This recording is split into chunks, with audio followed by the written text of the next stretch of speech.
Здравствуйте, это информационный выпуск сегодня в студии Георгий Плиев. Смотрите в выпуске.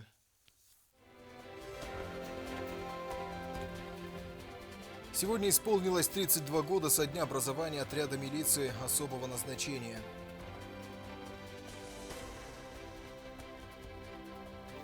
Детей нужно учить уму-разуму. В школах республики проходят воспитательные беседы.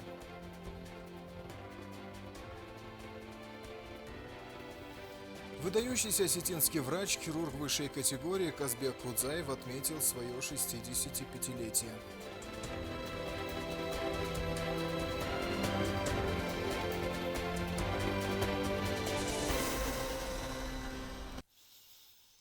Сегодня исполнилось 32 года со дня образования отряда милиции особого назначения. История становления ОМОН неразрывно связана с борьбой осетинского народа за свободу и независимость. Бойцы отряда внесли весомый вклад в отстаивание интересов государства и установление правопорядка. С такими словами обратился к бойцам верховный главнокомандующий Алан Гаглоев. Также в ходе торжественного построения Гаглоев вручил личному составу отряда ключи от 2 автомобилей из 10 переданных в дар Южной Осетии руководством Чеченской Республики.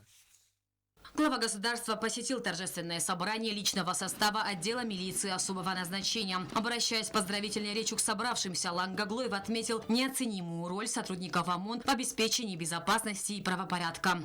Ваша роль в обеспечении безопасности и порядка в Республике Южная Осетия неоценима. И вы по праву заслужили звание одного из самых боеспособных подразделений. ОМОН создавался в тяжелое для Южной Осетии время, когда молодым ребятам приходилось не только защищать своих граждан от внешнего врага, но и обеспечивать порядок и сохранять спокойствие внутри республики. И вы с честью и достоинством справились с этими нелегкими задачами. Алан Гаглоев подчеркнул, что ОМОН создавался в тяжелое для Южной Осетии время, когда молодым ребятам приходилось не только защищать своих сограждан от внешнего врага, но и обеспечивать порядок и сохранять спокойствие внутри республики. Примеры отваги и героические поступки, которые сотрудники ОМОН проявили в ходе отражения грузинской агрессии в августе 2008 года, навсегда останутся в истории Осетии. Светлая память всем тем, кто не дожил до судьбоносного для республики дня признания ее независимости. В этой победе их безусловная и неоспоримая заслуга. Особые слова благодарности и уважения Алан Гаглоев адресовал ветеранам ОМОН, заложившим традиции подразделения и продолжающим вносить вклад в воспитание молодого поколения сотрудников. Опыт, которым вы делитесь, по-настоящему бесценен. Уверен, что вы и впредь будете доблестно служить Родине, с честью и достоинством выполнять стоящие перед вами задачи. Со своей стороны Алан Гаглоев отметил, что руководство республики будет оказывать всяческую поддержку спецподразделению.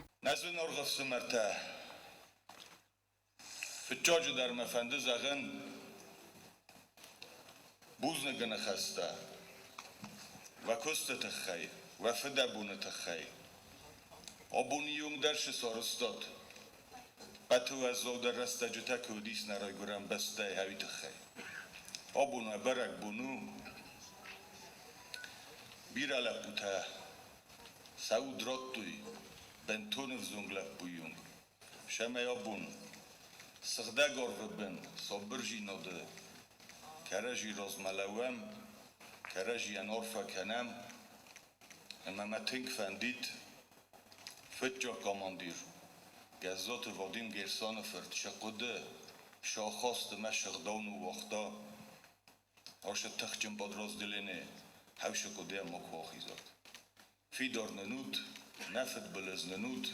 Бойцов ОМОН поздравил и министр внутренних дел Алан Гучмазов. Он отметил, что сотрудники отряда милиции особого назначения, проявляя преданность своей нелегкой службе, ежедневно вносят свой вклад в дело борьбы с преступностью.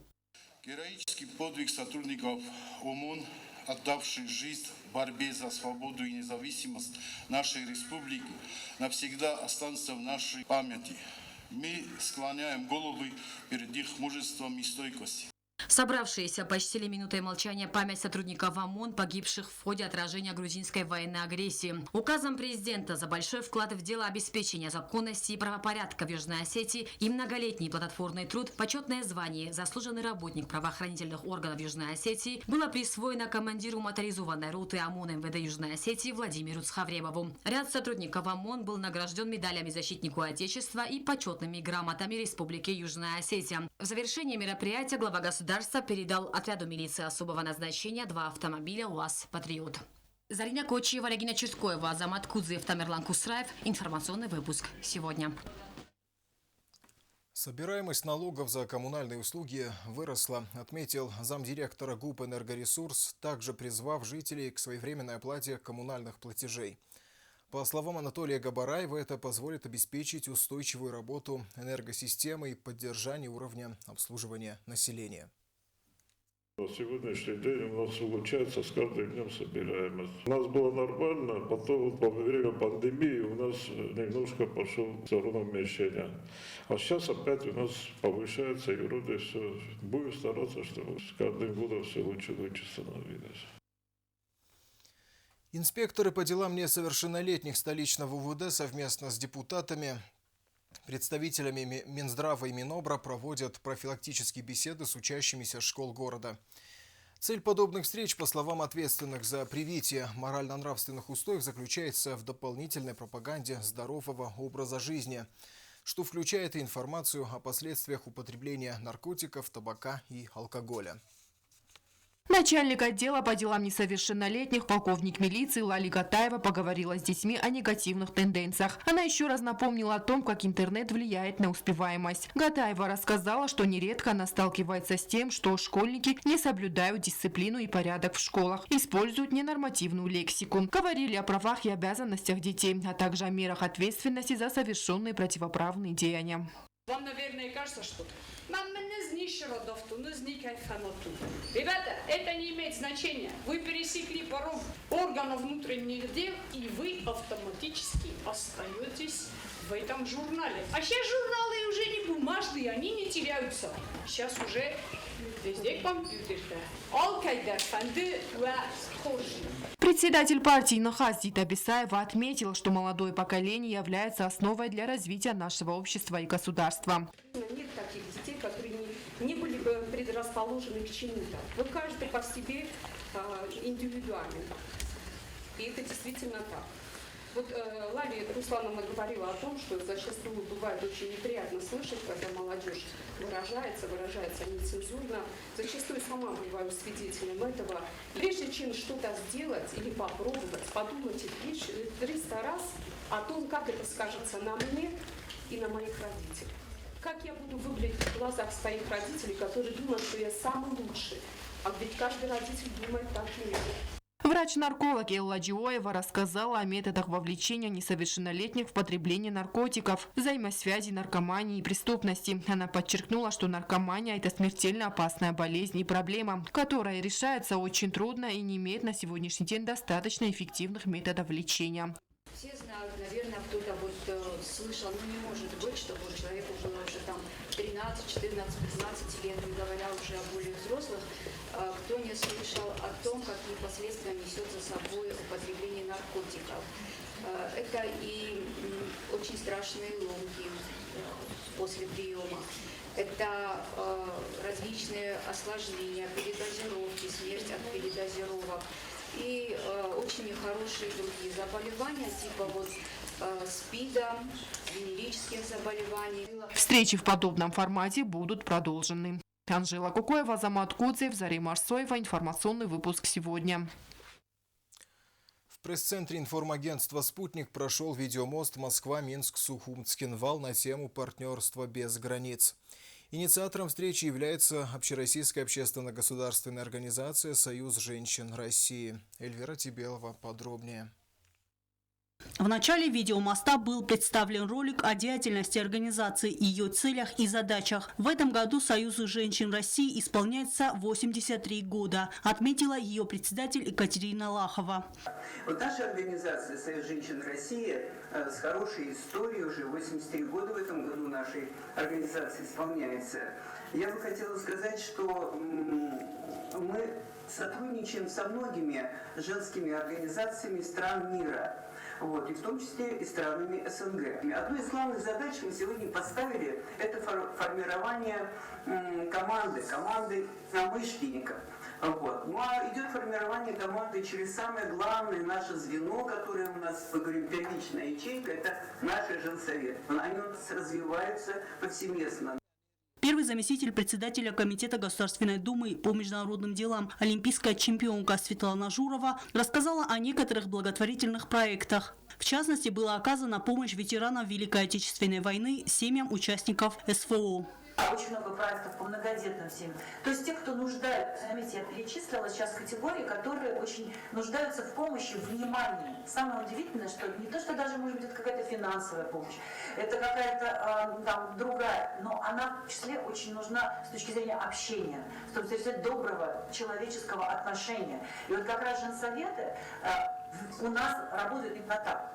О деятельности и проектах подведомственных организаций рассказали представители Абхазии и Белоруссии. Речь шла о приоритетных направлениях, над которыми ведется работа. Председатель общественной организации «Лига женщин Южной Осетии» Жанна Засеева рассказала о том, как после окончания войны в 2008 году создавалась организация. В этот непростой период первыми ее членами стали матери, потерявшие своих детей. Лига женщин Южной Осетии в рамках международного движения «Бессмертный полк» ведет совместную активную работу по поиску воинов, пропавших в период Великой Отечественной войны. На сегодняшний день из них уже обнаружено 1519. Жанна Засеева выразила благодарность инициаторам и организаторам видеовстречи. Произнося слово «мир» и «женщина», мы убеждаемся в том, что в мире все женщины одинаковые. Одинаковые со своими проблемами, со своими какими-то мечтами. Так получилось, что и на севере, и на юге, и на западе, и на востоке женщины во всех сферах деятельности. Да, и здесь точно так же у нас. Но есть такая заповедь, когда нужно, то встает женщина рядом, мать, служить Отечеству, ближнему. И вот такое время было у нас в 2008 году. Член общественной организации «Лига женщин» Бейла Гаглоева отметила, что в республике будет запускаться программа, ориентированная на оказание всесторонней помощи педагогам-матерям. Поддержка будет затрагивать все сферы, начиная от здравоохранения и заканчивая административным сектором. Связующим звеном между семьей и детьми всегда является педагог. Вот педагог является второй мамой на момент пребывания ребенка в образовательном учреждении. И более того, именно педагог своим грамотным подходом может воспитать и вложить в ребенка те необходимые качества, которые на данный момент вот мы обсуждали на этой площадке. Мы попытаемся немножко разгрузить педагога как маму, чтобы она могла полностью погрузиться в этот образовательный процесс. Мы считаем, что именно педагог воспитывает и дает миру ту личность, ну, конечно, после семьи, после матери, формирует вот такую личность, которая может отстаивать свои интересы, где бы он ни находился. Вот это традиционно ориентированную личность, достойную, умеющую отстаивать свои интересы, сохраняющую свои традиции и культуры и умение передавать их последующим поколениям. Доцент кафедры русского языка Юго-Остинского госуниверситета Элиса Гаглоева рассказала о роли женщины в современном остинском обществе. Она также обратила внимание собравшихся на необходимость выхода на мировой уровень посредством возможного диалога с международными женскими организациями. Считаю необходимым объединить все наши усилия и разработать единую программу действий, способствующих развитию мирного диалога и способствующих сохранению национальных семейных ценностей, наших традиций, которых испокон веков придерживались наши предки. Я думаю, что наши усилия должны увенчаться успехом, и голос женщин должен звучать с высоких международных трибун. Считаю необходимым также наше участие в международных форумах женских. И я предполагаю, что мы найдем понимание с женским сообществом мира. Южная Осетия открыта к диалогу, и она хочет включиться в этот диалог с тем, чтобы внести свой вклад в развитие мира во всем мире. В заключительном слове Екатерина Лахова отметила, что необходимо проработать новые пути дальнейшего укрепления связей и сотрудничества между организациями. Она пригласила коллег встретиться на апрельском фестивале «Сочинская весна». Эльвира Тибилова, Арнольд Харебов, Лалик Удоева. Информационный выпуск сегодня. Свое 65-летие отметил хирург высшей категории, член Российского и Международного общества пластических и эстетических хирургов и Российского артроскопического общества, кандидат медицинских наук Казбек Кудзаев. Празднества прошли в Академическом русском театре имени Евгения Вахтангова. Имя Казбека Кудзаева известно далеко за пределами Осетии. Профессионал, про таких часто говорят, врач от Бога. Он помог сотни детям с самыми сложными диагнозами, а тысячи пациентов оставляют лучшие отзывы в адрес прославленного врача. С юбилеем еще и творчески одаренного доктора поздравляли друзья, коллеги, пациенты. Среди почетных гостей мероприятия заслуженный артист Южной Осетии Игорь Тассоев. Мне поступило предложение от легендарного врача, нашего соотечественника, жителя Северной Осетии, но он легендарный врач не только в Осетии и не только в России, во всем мире, Казбек Кудзаев. Сказать, что мне было приятно, это значит ничего не сказать. Мне было очень приятно, что оказал такое доброе внимание. Я, конечно же, согласился. Он не только врач, но и очень творческая личность, поет очень красиво и танцует красиво. Юбиляра поздравил и глава Северной Осетии Сергей Миняйло.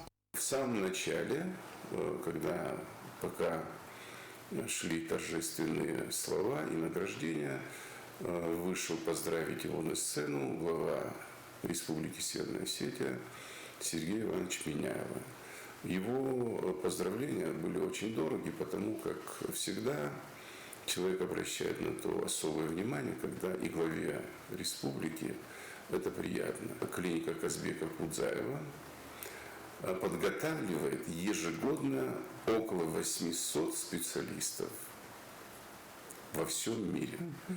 То есть ими подготовленные специалисты живут и в Европе, и в Латинской Америке. И вот буквально в конце апреля месяца его пригласили, чтобы он провел курсы в Йоханнесбург, в Южноафриканскую республику. Вот такие люди у нас живут. Известный осетинский режиссер, народный артист Южной Осетии Аким Салбиев и народный артист Южной Осетии Феликс Сарикати, пользуясь случаем, адресовали слова признательности и любви осетинскому народу. Спасибо, я хотел, чтобы мои пожелания не просто услышали, но увидели меня живьем. Я 10 лет не был в Южной Осетии, а мне надо каждый раз подтверждать мое звание народного артиста Республики Южная Осетия. Поэтому предлагаю сделать кинофестиваль стран, признавших Республику Южная Осетия. Это очень легко. Ваш покорный слуга Аким Салбиев, посольство Москвы соберет эти фильмы. И еще, пора уж сделать ретроспективу моих фильмов, уж пригласите. Никто же не видел авторские версии фильмов о Васу Абаеве, о Токате, о величайшей балерине Светлане Адырхаевой, о гениальном дирижере Веронике Дударовой. Я очень люблю Осетию, но Южную Осетию я всегда говорил и говорю, и буду говорить, я люблю больше, чем...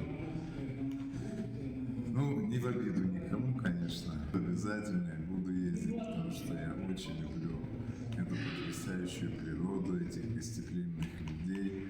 Они мне очень близки. Все, кто в Южной Осетии, я бывал там, очень много было. Как добавил Игорь Тассоев, получился красивый музыкальный вечер, который доставил большое удовольствие всем гостям. Анжела Кукоева, Регина Черткоева, Арнольд Харебов. Информационный выпуск сегодня. Прогноз погоды на завтра.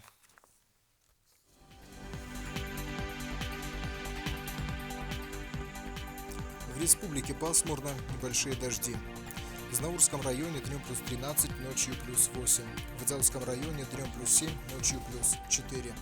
В Квайсе днем +6, ночью +2. В Ленигорском районе днем +10, ночью +6. В Цхинвале днем +11, ночью +7. Это все на сегодня. Всего доброго. До свидания.